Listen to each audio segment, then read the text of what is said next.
การภิกขุสงฆ์สามเณรจุตนจุองค์โดยความเคารพขอเจริญสุขเจริญปอนปอออกไม่ออกศรัทธานาบุญติ่นจองห้องวัดจุหนุ่มเท่าใจยิงก็ขอน้อมต้อนรับทุกท่านเข้าสู่รายการมรดกธรรมกับเมืองทางสถานีวิทยุกระจายเสียงพระพุทธศาสนาแห่งชาติและสังคมคลื่นเพื่อการศึกษาพระพุทธศาสนาและวัฒนธรรมส่งสัญญาณกระจายเสียงจากสถานีวิทยุวัดฝ่ายหินตำบลสุเทพอำเภอเมืองเชียงใหม่จังหวัดเชียงใหม่สถานีวิทยุวัดหนองกายตำบลสันปัญญางอำเภอแม่แตงจังหวัดเชียงใหม่สถานีวิทยุ CM77 วิทยุอินเทอร์เน็ตล้านนาสถานีวิทยุพระพุทธศาสนาจังหวัดเชียงรายสถานีวิทยุพระพุทธศาสนาและจริยธรรมวัดพระธาตุเจ้าดอยสุเทพในระบบคลื่นความถี่ FM 96.0 เมกะเฮิรตซ์ตลอดจนวิทยุชุมชนเสียงตามสายห่อกระจายข่าวตามวัดตามว่าตามหมู่บ้านต่างๆพร้อมกันนี้กราบถวายการต้อนรับครูบาอาจารย์ท่านเจ้าศรัทธาญาติโยมที่ได้เข้ามาติดตามรับชมรับฟังทางเฟซบุ๊กไลฟ์สดสถานีมรดกธรรมวัดวังสิงคำตลอดจนทางเฟซบุ๊กของ104ธรรมะคลายเครียดวัดฝ่ายหินและเฟซบุ๊กของญาติธรรมญาติโยมที่ได้ติดตามรับชมรับฟังกันอยู่ในเวลานี้รายการนี้ดำเนินโดยกล่าวกับผมอัตมภาพพระครูวิสิทธิ์ศรีลาภรณ์เจ้าคณะตำบลประแดดเจ้าอาวาสวัดวังสิงคำตำบลประแดดอำเภอเมืองจังหวัดเชียงใหม่ หรือตีญาติโยมศรัทธาห้องขานกันว่าตุลุงในวังก็จะได้น้อมนำเอาธรรมะแบบปืนบ้านล้านนารักษาหีดหอยมรดกธรรมกำเมืองมาเทศนาฮือทุกท่านได้สดับรับฟังกันปะกันวันนี้อากาศสดชื่นแจ่มใสเริ่มเย็นแล้วเด้อ เริ่มเย็นสบายแต่ว่าเปิ้นพยากรณ์ว่ายังจะมีพระพิรุณฟ้าฝนอยู่แต่วันสองวันนี้ยังจะมีอยู่แล้วก็อุณหภูมิจะลดลงจากนั้นก็จะเริ่มหนาวแต่จะหนาวมากหนาวน้อยคอยดูกันต่อไปบางเตื้อก็หนาวต้นปีเหี่ย2-3 วันบางปีก็หนาวเมินบางปีก็เมินแต่ส่วนมากจะไม่เมินหมอกสบายยกเว้นตามป่าตามเขาตามดอยอันนี้อากาศจะเย็นหน่อยหนาวหน่อยแต่ตามในเมืองนี้เป็นว่ามันเป็นป่าคอนกรีตไอดินไม่ค่อยได้ขึ้นเพราะมันเป็นคอนกรีตเป็นตัวนอนกันไปก็เลยบ่ค่อยหนาวตะใดท่านผอ.รู้สึกหน้าจอมันแมบเนอะมันเป็นอีหยังดูกับเนอะ หน้าจอโน้ตบุ๊กจะแบบมีอะไรอย่างตรวจพบเนื้อหาอะไรอย่างโอ้โห กราบขอบพระคุณโดยท่านเจ้าจารย์พระครูสมุวิศวัตท่านผอ.คอยคอนโทรลควบคุมเทคนิคการกระจายเสียงแต่ดูเหมือนที่หน้าคอมนี่อย่างมุ่นขึ้นมาก็วันนี้ก็ขอให้เป็นวันแห่งความสุขของทุกท่านเนอะตื่นเจ้ามามีลมหายใจอยู่ก็รู้สึกว่าเฮายังจะต้องต่อสู้ที่โน้ตบุ๊กเนอะท่านผอ.มันจะหน้าคอมที่หน้าโน้ตบุ๊กมันมีอย่างหุขึ้น ก็เฮาตื่นมามีลมหายใจอยู่ก็ดิ้นรนกันต่อไปสู้กันต่อไปเพราะว่า ในสถานการณ์ปัจจุบันนี้ก็รู้สึกว่าหลายๆสิ่งหลายๆอย่างยิ่งโลกเจริญในด้านวัตถุเท่าใดก็ความหันแก่ตัวของคนเฮาก็จะนักขึ้นเพราะฉะนั้นก็ต้องอาศัยหลักธรรมะเข้ามาใจคือนักที่สุดถ้าเฮาห่างเหินจากศีลธรรมห่างเหินจากธรรมะนักโลกเฮาก็จะยิ่งจะฮ้อนขึ้นเพราะฉะนั้นดังที่เฮาได้ยินเปิ้นว่า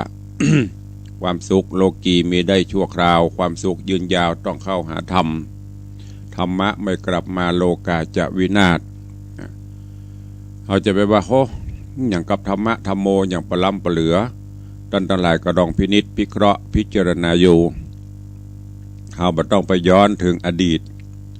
เอาปัจจุบันเท่านี้แต่ย้อนหลังไปสักน้อยเปรียบเทียบความเป็นอยู่อย่างที่ตุลุงเคยบอกอย่างที่ครูบาอาจารย์เคยเล่าย้อนไปเมื่อเรายังย้อนหลังไปประมาณสัก10 ปี20 ปีนี่ความเป็นอยู่หรือว่า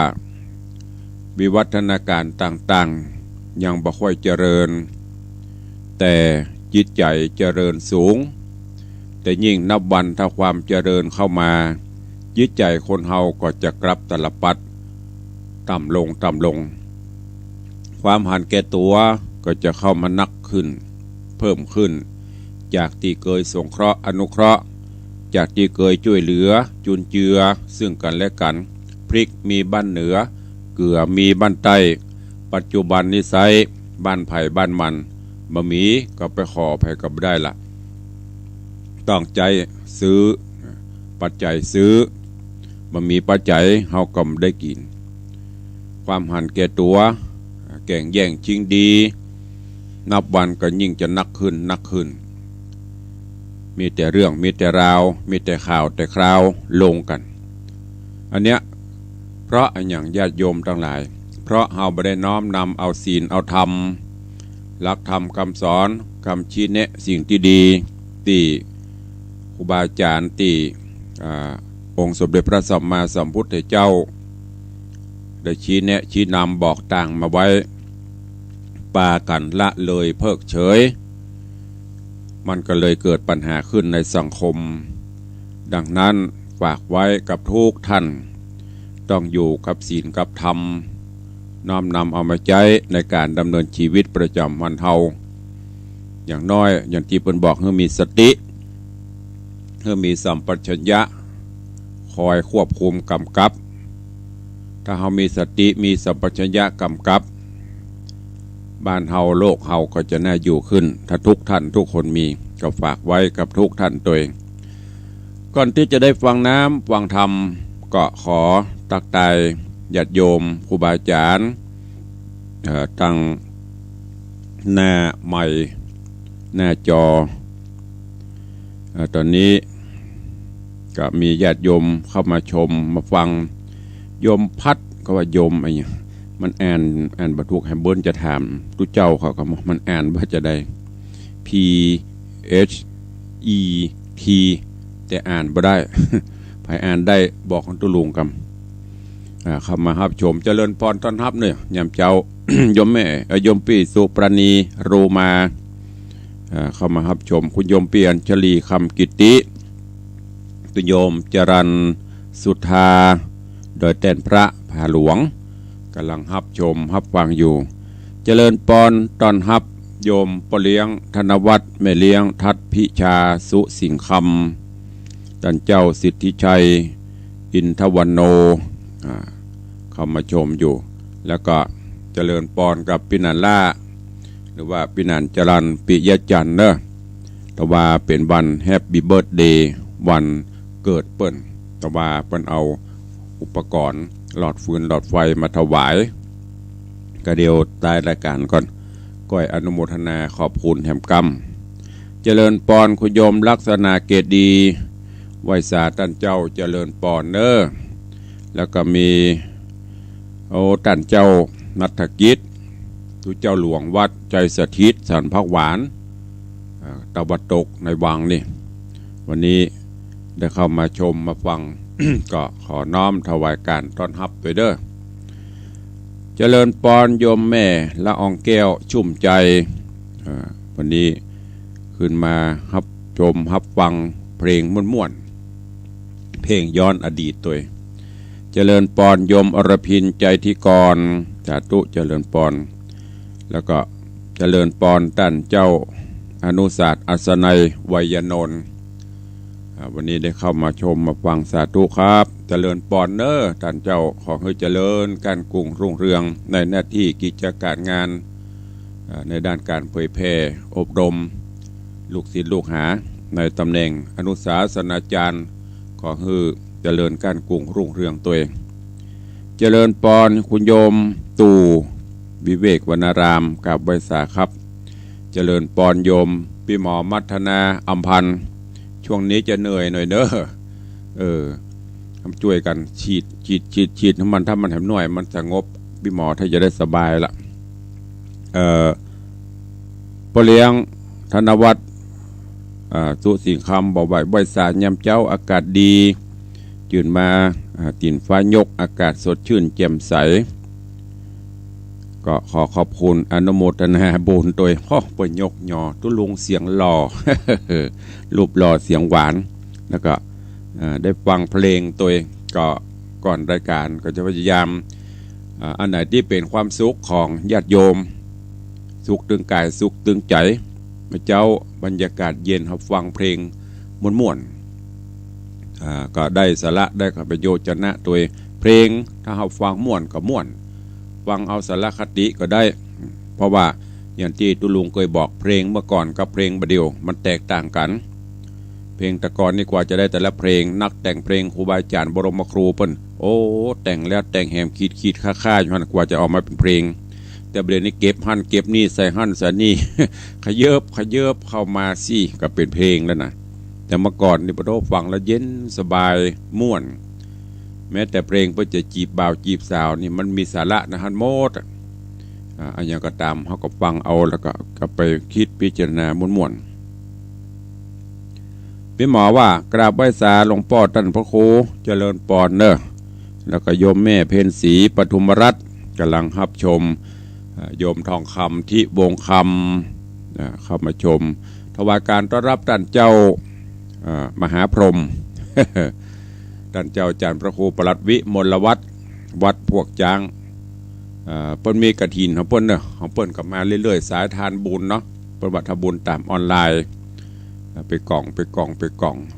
ได้100 กว่ากล่องแล้วก็ขอโมทนาบุญตัวเองใครจะหัวบุญกุศลตัวเปิ้นก็พอที่หน้าเว็บก็ได้ของวัดของมหาพรหมวิมลรัตน์หรือท่านเจ้าอาจารย์พระครูประหลัดวิมลวัฒน์ไปดูกันได้ยายเพลินเพื่อนเกษตรโยมนวลศิริหินเขียวถวายการต้อนรับท่านเจ้าอาจารย์หลวงพ่อพระครูสถิตเจติยารักษ์กราบขอบพระคุณหลวงพ่อเนอได้มอบถวายปัจจัยผ่านสายบุญของโยมแม่จันดีวิสุทธินันท์มาร่วมโมทนาบุญทอดกฐินวัดวังสิงคำตัว2 ล้านไม่ใช่ 2,000 บาทอันนี้แม่แจ้งมาละก็ขอกราบขอบพระคุณบุญญาปรมีก็เปิดมาช่วยวัดวังสิงคำทุกครั้งแต่วัดวังสิงคำยังได้ไปร่วมบุญโดยเปิ่นเดี๋ยวรอให้มีโอกาสมีอย่างให้สักน้อยก็จะได้ไปร่วมบุญกุศลตัวกันเนอะ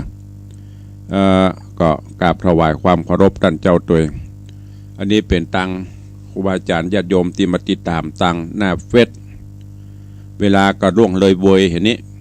รับแป๊บก็เดี๋ยวจะเกิงชั่วโมงละก็ฟังน้ำฟังธรรมกันเฮียก่อนแล้วกำเดียวก้อยมาตักมาตายมาอู้มาจากันท้ายรายการวันนี้แมวขนคำลำดับลำดามาถึงยังผูกทวนที่12ตะวาผ่านไป1 ตอนวันนี้ต่อจากตะวาหลังจากที่ ทางโพธิสัตว์เจ้าได้คือยักษ์ไปโขนเอากระดูกมาแล้วก็เอามาเสกเอากับไม้เต้าที่ปฤษีได้มอบฮื้อปรากฏว่า หมู่คนต่างหลายเหล่านั้นก็ปิกฟื้นขึ้นมาเป็นคู่เป็นคนแต่ว่าไม่ได้หนุ่งทะลงผ้าผ่อนอย่างก็เลยเซาะมาคือจนได้ครบได้อย่างเหมือนกันโมเตบุตรเทวดาลงมาช่วยเนรมิตเป็นบ้านเป็นเมืองแปลงบ้านแปลงเมืองฮือกว้างขวางต้นไม้ต้นตอกเจริญการกุ่งรุ่งเรืองมาวันนี้ก็มาฟังกันต่อว่าแมวโขนคำนิยายธรรมนั้นจะเป็นจะใดก็เจริญปอนเจิญทุกท่านติดตามรับฟังธรรมเทศนาเรื่องแมวโขนคำในผูกที่12ตอนที่2เป็นลำดับไปณโอกาสบัดนี้ นะโมตัสสะภะคะวะโตอะระหะโตสัมมาสัมพุทธัสสะสัทธะโบฟังลาโสตุจนะสัพปุริสะตังลายตั้งยิงและใจหนุ่มเท่าตีได้ปาการเล่าติดตามทอมทาดาฟังยังรัศธรรมเทศนาแมวโขนคำล่ำดับมาแถมแล้วเราขอเจิญศรัทธาตั้งหลายหนุ่มเท่าจุงตั้งจิตใจเราทอมทาดาฟังต่อไปไปนานีและนาที่นอนเจ้าจุมปุราชกุมารกันว่าอ่านลายสารเมียนแล้วก็หูว่าเต้าตนเจียวอินตาสร้างปานลาเมืองใหญ่ตั้งพระศาสตร์ไข่ยอปันก็มีใจมันโจมจืนปีติตื่นยินดีรีบอัญจุรีกรมกล่าวไว้เต้าเจ้าอินตาป่าเอานางอาสะมาลาไปสู่ยังที่อยู่ไปในหันผาศาสตร์ใสบอดน้อยใหญ่หยาดถอยเรียงกันมีอนันต์หลายหลากปันหลังหากเป็นตราและยังมีหลังนึ่งหน้ากว้างใหญ่7 จานไข่เดลีมีรัศมีวาดเป็นภาษาหอคำ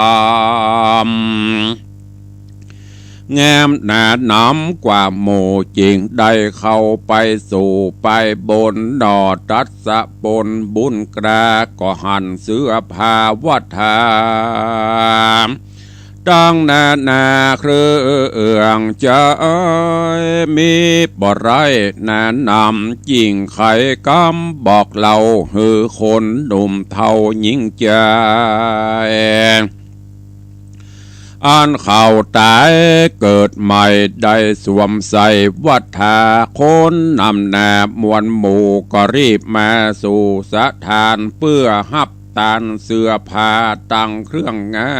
นาจากนอพุทธายอดซอยตั้งก็มีจิตยาจื่นจ้อยยินดีส่วนนอมุนีน้อยนาดก็ซ้ำโอกาสบันหมายฮือคนตั้งหลายม้วนหมู่ได้พร่ำหูขี้ยามว่าอันเกหายายยาตั้งภาษาดห่อใจฮือพอไปเสียงไข่กันปะใส่จื้อสูจุงเข้าไปจูแก้วกูเอาเป็นที่อยู่ไผ่มานการบ่หารนั้นใส่เตียงบ่ใจของตนและนาเตจะนา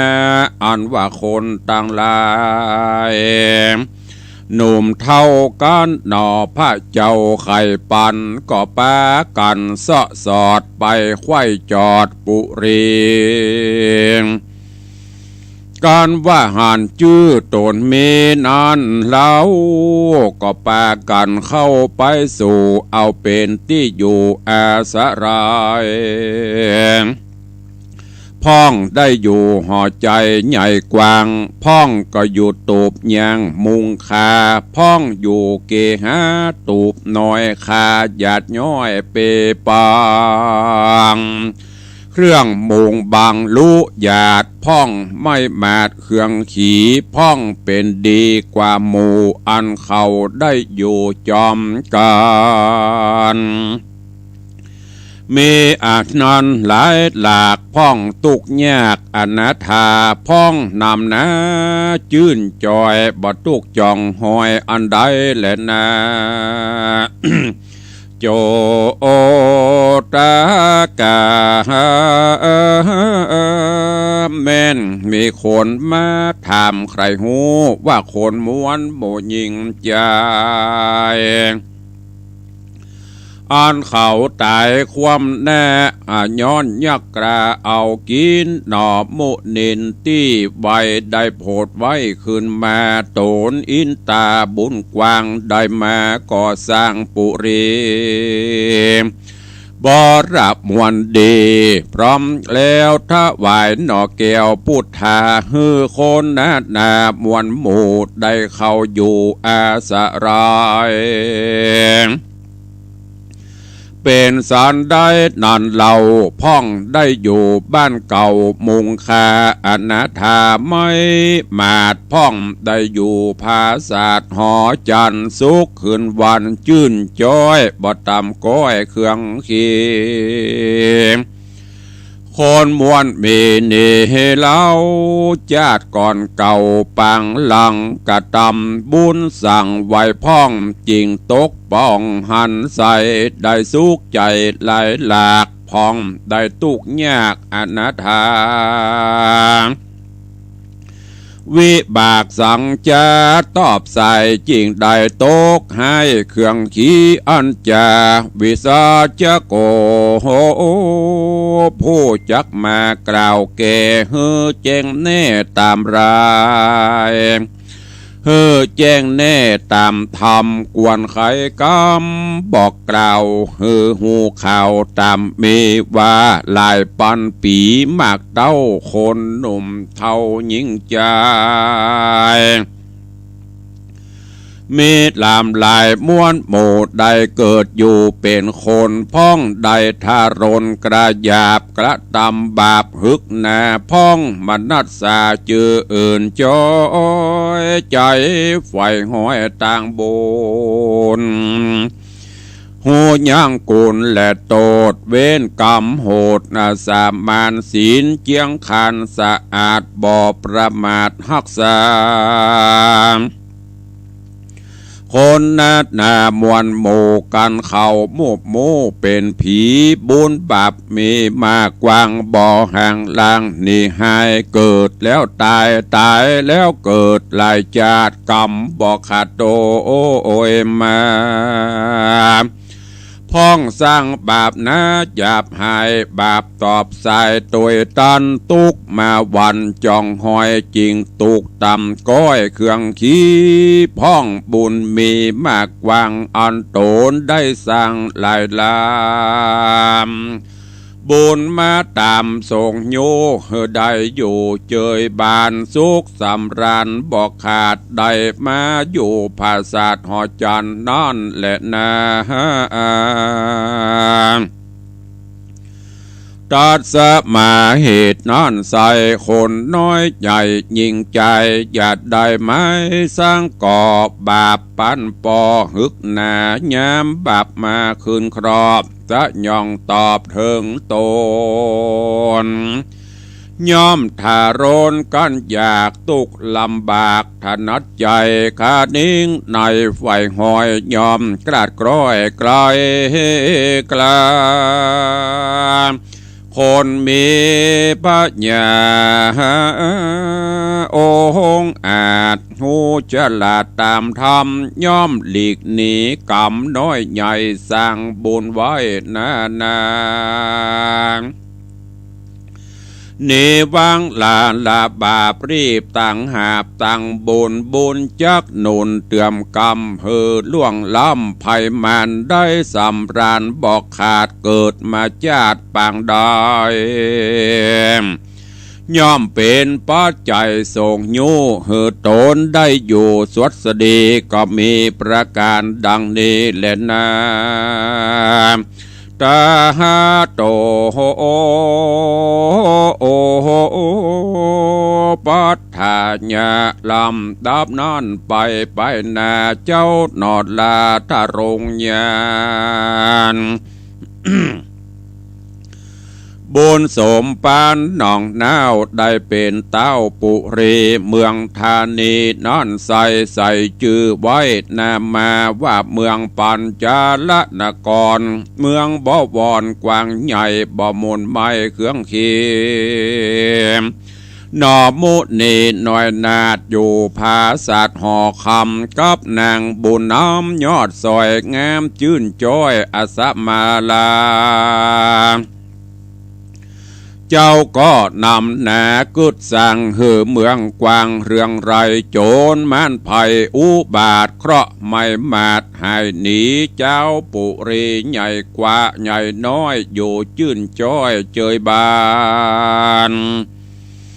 สุขสำราญตัวดาวเหตุต้านเต้าหอกคำปฏิบัติธรรมพาเสดจริงเฮอเกิดตวัสดีก็มีหันแลนะตามาถังปากาเซนโตโหสัทธาอาหาสัทธาอันว่าสัพปัญโยพระพุทธเจ้าตนเป็นเก้าศาสดาไขเนตานมาไปแจงพระจิงแสงเตสนาวาตตากรรมวิปากโกสะโกอินโตเตวลาจาวิสุกรรมมาโอ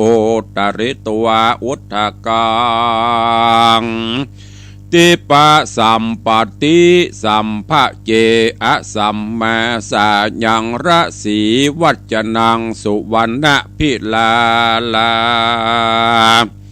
มโนสาจาตอุทะเกสุวรรณอภิรูเปอโหสิดังนี้เป็นตนภิกขเว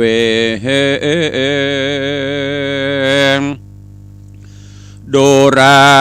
ภิกขุตั้งหลายตนเป็นสายอริยญาติเจ้ามีศีลบ่เศร้าสะอาดรักษาตะตาในกาละนอนใส่เต้าบุญใหญ่อินตาพิจารณาข้าคอยว่าพญาแมวยอดซอยโขนคำหูว่ากรรมมากกวางอันใดสร้างกับตนบาปเบียนบนตอบใส่ได้ตกให้ติดคำเกิดเป็นพญาแมวโขนคำอาจกล้า ได้ตามจากเครื่องกาบาดนี่นากรรมเก่าก็เสียงเล่าหายขาดตนเต้าราชเอราวัณเกิดหันตันทวนทีบ่มีที่สั่งกาจิงเสด็จมาบ่จ้าจากจันฟ้าเมืองบนสู่เมืองโคนเตตองกลางแห่งห้องโดงตาหันรีบผายพันไปสู่ยังที่อยู่ป้อหรือสีเนนาก็มาไขว่าตีบอกเราตั้งแต่เก้าฮอดไปโดยปริยายหลายแหลมบ่เว้นแว่บทใดเจ้าสินใส่บุญใหญ่หูแจงควายจุประการจีโด่งดันผู้เท่าหูว่าเจ้าอินตา มีเมตตาไฟหอยต่อพญาแมวน้อยคนคำก็มีใจนำโจมจืนปีติตื่นยินดีตนบุญมีทิราชก็โอกาสไข่กรรมเรียกแมวขนคำอาจกรามาอยู่สองหน้ากองตา ใครขี้เนี้ยบอกเราหือหูเก้ากำไม่แล้วเต้าบุญภัยเจ้าฟ้าก็สวาดมนต์กราเข้าใส่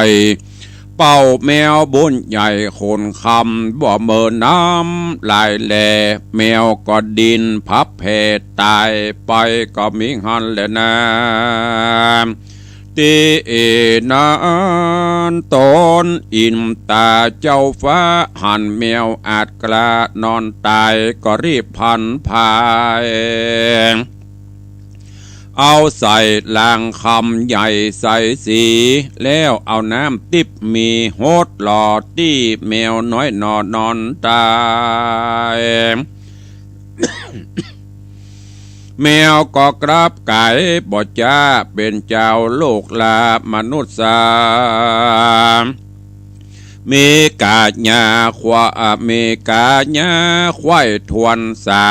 32ทวนจุประการผิวเจียงคานสะอาดพันนพิลาศโสภาก็มีหันแหละนะ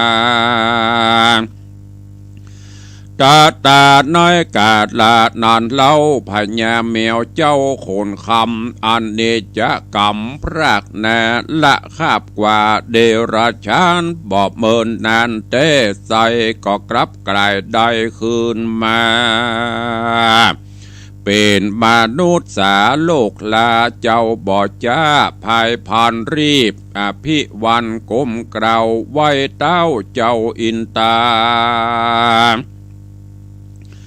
แล้วไข่ขี้ยากล่าวถอยมีบ่อน้อ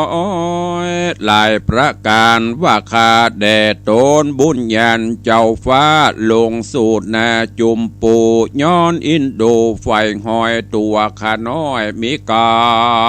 มเป็นแมวคำอยู่สร้างเมินอาจอ่างหลายปีคุณนามีภายโพดงดเว้นโตตั้งหลายได้กลับกายเกิดใหม่เป็นคนโลกไตมนุษย์สาเป็นบุญนาดหลายหลากที่ต้านหากจูนูนจักบ่ลืมกุลต้านเจ้าตราบต่อเต่ามรณะตนอินตาเจ้าฟ้ากันแมวอาจกลา ปีกปืนลูกนั่งขึ้นเป็นคนเต้าเมืองบนที่ราชก็โอกาสขี่ญาจาอำลาบ่จาเสด็จขึ้นฟ้าไปสู่ยังที่อยู่แห่งตนก็มีหันและนาเนติตังขีญาสังวันนาวิเศษจาห้องเหตุยังจุมปูราชพญาแมวโขนคำผูกทวนที่12จักจะปองเล่าต่อเล็งและพอนาฬิกาก็พอจะหมดเวลาขอปุ่งวางลาลงเต้าอีก่อนและนาก็บังโกมสมเลดสะเดช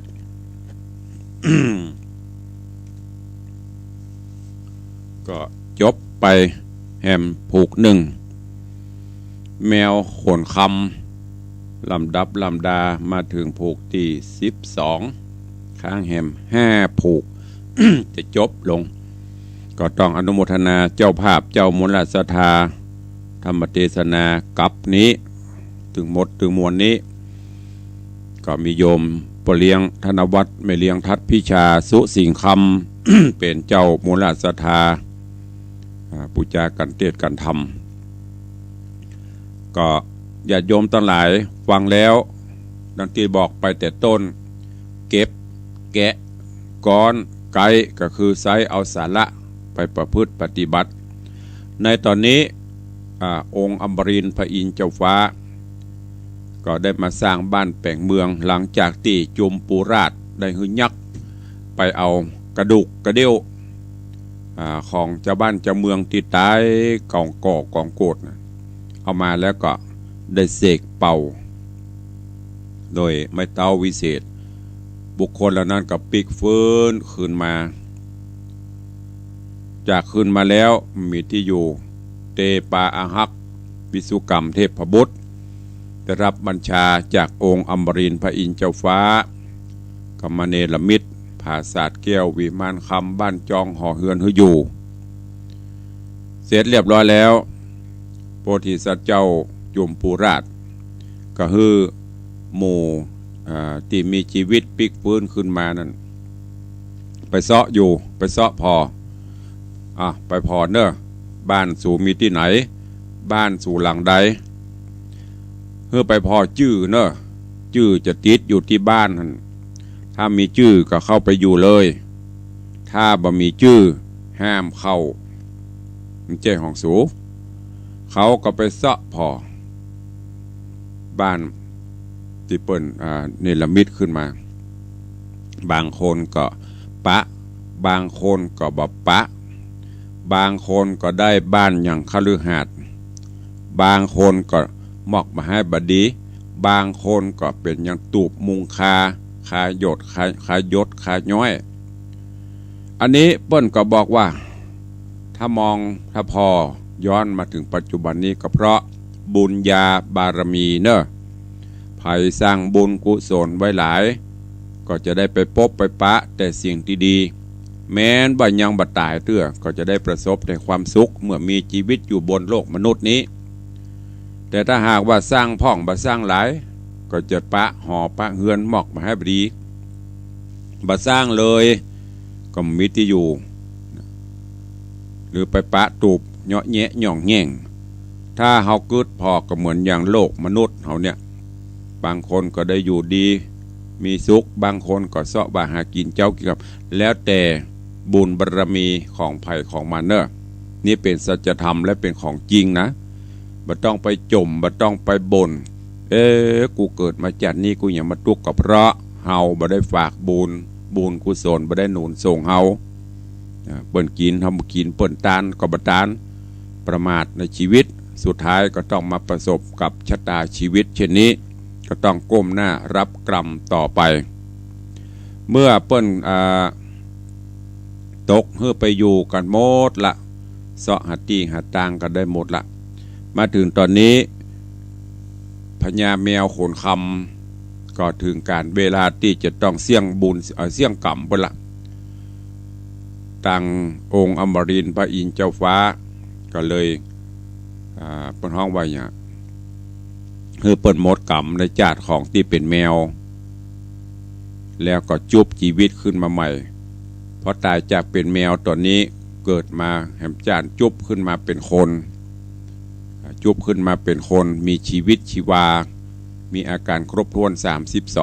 32อันนี้คือเรื่องราวในตอนนี้ก็ดังที่ตุลุงได้บอกไปญาติโยมทั้งหลายที่ประวัติไม้เต้าจีเกาจีตายป่ายจีเป็นอันนั้นเป็นปุคลาธิฐานแต่ถ้าเรามายึกนึกถึงหลักธรรมจริงๆแล้วก็คือคนที่หลงคนที่พลาดไป อาจจะโดยเหตุใดก็ตามล้มคนห้องว่าล้มอย่างถ้าตั้งภาษาปัจจุบันล้มละลายก็เปรียบเสมือนตายทั้งเป็นแต่ถ้าได้ไปรับสิ่งที่ดีคำชี้แนะที่ดีแล้วเอามาประพฤติเอามาปฏิบัติก้อยสร้างสมบุญบารมีขึ้นก็อาจจะปิกฟื้นขึ้นมามีฐานะความเป็นอยู่ดีขึ้นอย่างที่เราหันตั้งหลายนะบางคนพลาดค้าขายพลาดหรือบริหารงานพลาดกลับเป็นคนล้มละลายบำเพ็ญบำนาญตั้งสติมีสัมปชัญญะดีก่อยสร้างสมบารมีขึ้นมากำหน่วยสุดท้ายมาก็ได้ประสบความสำเร็จกลับกลายเป็นเศรษฐีมหาเศรษฐีก็มีหือหันนักอันเนี้ยพอห้องว่าไม่เต้าจีตายป่ายจีเป็นคือหูจักคิดพิจารณาหูจักแก้ปัญหาที่มันพลาดพลั้งไป แต่บางคนนี่บักกิดบัญญังพอพลาดพลั้งไปเอาเหล้าเอาเบียร์เอาหยังมาเป็นตัดสินมาหาวิธีแก้เด้อก็เลยโดนเกาจีตายไปทันทีกันอันเนี้ยเป็นห้องว่าหูจะคิดพิจารณาความพลาดพลั้งมันเกิดขึ้นได้เสมอถ้าเราหูจักคิดพิจารณาแยกแยะก้อยๆแก้ไขปัญหาไปมันอาจจะดีขึ้น แล้วก็เปิ้นเฮอไปอยู่บ้านอยู่จองอยู่ตูบอยู่ป่างบางคนก็ไปอยู่ได้ตูบบ่มีชื่อก็เฮาบ่สร้างเฮาไปอยู่ของเปิ้นได้จะได้เนาะเหมือนอย่างเฮาได้ยินปออุ้ยแม่มอนว่านั่นน่ะโอ้กูตายลืมมึงว่ะไปหอนมดของที่ได้กินได้ทานเป็นบ้านเป็นจองเป็นหยังเป็นเครื่องใช้ครัวเรือนเต็มเฮ้ยอันนั้นคือสร้างสมไว้จิตเฮาก็บ่ไปหันเลยแต่ถ้าบางคนกูฝันหันว่ากูตายไปว่าไปปะใส่อีแก้วอีคำอีนั่นอีนี้โอ้กูตักมันก็มันตักกูว่ะหันมากินข้าวมันก็บ่ห้องกูเนี่ยมันจัดใครห้องแต่มันห้องบ่ได้เพราะสายบุญเฮาไปบ่ถึงก็หมายถึงเปิ้นกินเปิ้นตาลเปิ้นจวนเปิ้นบอกบุญเฮาก็บ่ห่วมเปิ้นบ่เปิ้นจะมีกินมีตาลเน้อไปกินห่วมตาลเติงนำไปมีเวลาว่างเตื้อแล้วตายไปปะใส่เปิ้นไปหอมไปได้กินจะได้เพราะนั้นเปิ้นมีกินมีตาลเฮาก็ทำไปตานตัวเปิ้นไปบ่ฮู้เพื่อไปหน้าไปตาบัดถ้าว่าตายเตื้อยังบ่ตายเตื้อก็สามารถช่วยได้นี่ใหญ่ตุลุงสมมติวันดีคืนดีห่างเหินจากกันไปหลายปี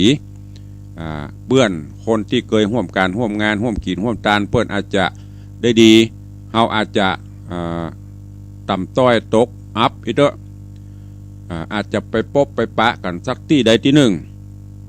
อันเนี้ยชี้ให้หันนะตุลุงตีเขาจนหันแล้วนะไปปะกันพออู้ไปอู้มาเปิ้นก็ทำเตี้ยอย่างเฮาปะกันเนี่ยน้องจะถามหรอจำผมได้ก่อทำเตี้ยเฮาจำไปได้แต่พอถ้าเปิ้นย้อนก็เมื่องานนั้นกับปะกับท่านรอเนี่ยอย่างเมื่อกฐินวัดวังสีคำก็ไปกินประตานทุกกันอยู่โลมันจะพูดขึ้นมาปุ๊บอ๋อเคยกินเคยทานห่วมกันเนี่ยใดกะโอ้ว่าจะมาขอยืมสตางค์สักน้อยนะมันก็จะได้โลโอ้คืนฮอดเนาะเปิดกินเปิดทานห่วมเฮาหรือบ้านก็คือฮอด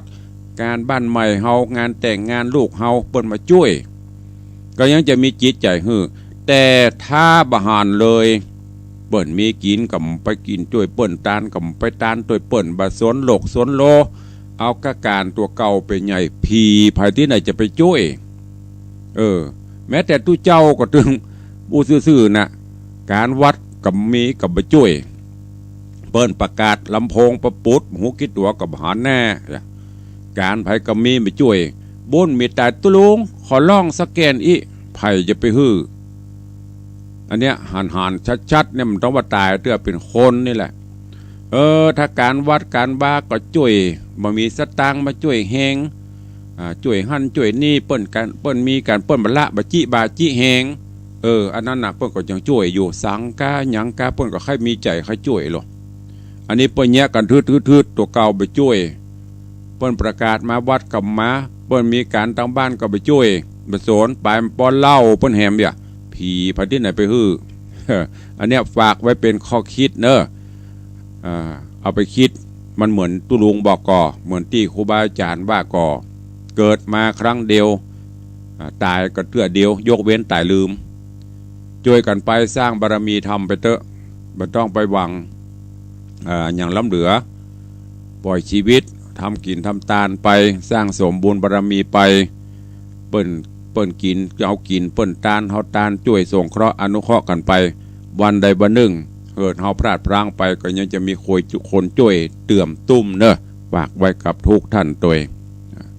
วันนี้เทศเรื่องแมวโขนคำแล้วก็สรุปทำประตกไปได้นักเนอะก่อนมันถึงพาไปโลแล้วแต่ไปเลือกไปไซเอาคนเดียวเนอะโอ้มันเหมือนตุลุงวัดแต่โลมันเหมือนครูบาอาจารย์เพิ่นบอกแต่หลุดตอนนี้ไปเฮาจะต้องช่วยไปเลยจะไปเอาการของเฮาอย่างเดียวต้องสละเวลาช่วยเหลือสงเคราะห์อนุเคราะห์งานวัดงานบางานรัฐงานราชงานบ้านงานจองไป ไปตึงวันก็ตึงพอได้ไปตัวย่างเห็นสักวันเลยไปช่วยเปิ้นมันจะตุกกับเฮาย่างให้มันหูไปอีน่ะลองคิดพิจารณาพอเนอะวันนี้ฝากไว้กับทุกท่านตัวก็เดี๋ยวจะได้ตักตายตั้งหน้าใหม่ก็ในตอนนี้ก็มีครูบาอาจารย์ท่านเจ้าได้เข้ามาติดตามรับชมรับฟังกันอยู่อย่างหลวงหลายเจริญปอนยมพี่จงรักมีงานเนอะดูแลยมป่อยมแม่แล้วก็ขออันนี้อย่างคนในวังสิงคำแล้วหรอวันนี้หมู่ในวังเข้ามาหลายเฮ้ยเจริญปอน